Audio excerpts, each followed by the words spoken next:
அனைவருக்கும் வணக்கம். 1994 அன்றைய முதலமைச்சர் செல்வி ஜெயலலிதா அம்மையார் அவர்கள் கள்ளர், மறவர், அகமுடையார் மூவர் இனம் தேவர் இனம் என்று அறிவித்தார். அதை தொடர்ந்து 1995 பிற்படுத்தப்பட்டோர், மிகவும் பிற்படுத்தப்பட்டோர் ஆணையம் கள்ளர், மறவர், அகமுடையார் மூவரும் தேவர் இனம் என்று ஜிஓ அரசாணை MS 38 அரசாணையை நடைமுறைப்படுத்தியது.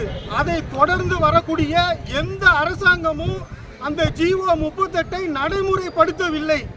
ஆகையால் எங்கள் இனத்தை சேர்ந்த உறவினர், சட்ட வல்லுநர், வழக்கறிஞர், மதுரை மேலூரை சேர்ந்த ஸ்டாலின் அவர்கள் மதுரை உயர்நீதிமன்றத்தில் மனு தாக்கல் செய்திருந்தார். அதை தள்ளுபடி ஆனதால் ஸ்டாலின் அவர்கள் மேல்முறையீடு உச்ச நீதிமன்றத்தில் மனு தாக்கல் செய்திருந்தார். அதை தொடர்ந்து உச்ச நீதிமன்ற நீதிபதி, மதிப்பிற்குரிய நீதிபதி ஐயா அவர்கள் தமிழக அரசுக்கு 4 வார கெடு கொடுத்து இதற்கு சரியான பதிலளிக்க சொல்லியிருக்காப்ல.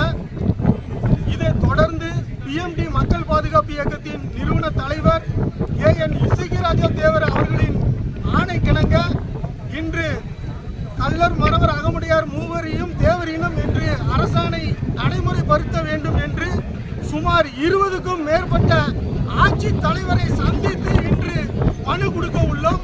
அதை தொடர்ந்து இன்று திருப்பூர் மாவட்டத்தில் ஆட்சி தலைவரை சந்தித்து மனு கொடுக்க வந்திருக்கிறோம். தமிழக முதலமைச்சர் MK ஸ்டாலின் ஐயா அவர்கள் கவனத்தில் எடுத்து எங்களுடைய கள்ளர், மறவர், அகமுடையார் மூவரையும் தேவர் இனம் என்ற அரசாணையை நடைமுறைப்படுத்த வேண்டும். தமிழகத்தில் ஜாதிவாரி கணக்கெடுப்பு நடத்த வேண்டும். எங்களுடைய நீண்ட நாள் கோரிக்கையான தேசிய தலைவர் சித்தர் பசும்பொன் முத்துராமலிங்க தேவர் ஐயா பெயரை மதுரை பன்னாட்டு விமான நிலையத்திற்கு சூட்ட வேண்டும். தமிழகத்தில் மாநிலத்திலும் மத்தியிலும் ஒரே DND ஜாதி சான்றிதழை வழங்க வேண்டும். அதே போல முக்குளத்தோர் சமுதாயத்தை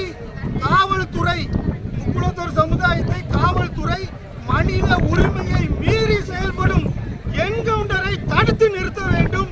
அதே போல கள்ளர் பள்ளிகள் பெயரை மாற்றக்கூடாது என்றும் தமிழக முதலமைச்சருக்கு எங்களுடைய கோரிக்கையை வைக்கிறோம். அதே போல நடந்து முடிந்த பாராளுமன்ற தேர்தலில் எங்களுடைய ஒட்டுமொத்த முக்குளத்தோர் சமுதாயமும் அமோக வாக்குகளை திமுக கட்சிக்கு செலுத்தி அமோக வெற்றி பெற செய்தோம்.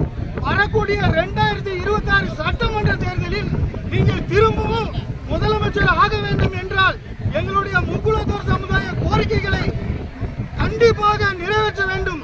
இல்லை என்றால் திமுக கட்சியை படுதோல்வி அடைய செய்வோம் என்பதை தெரிவித்துக் கொள்கிறோம்.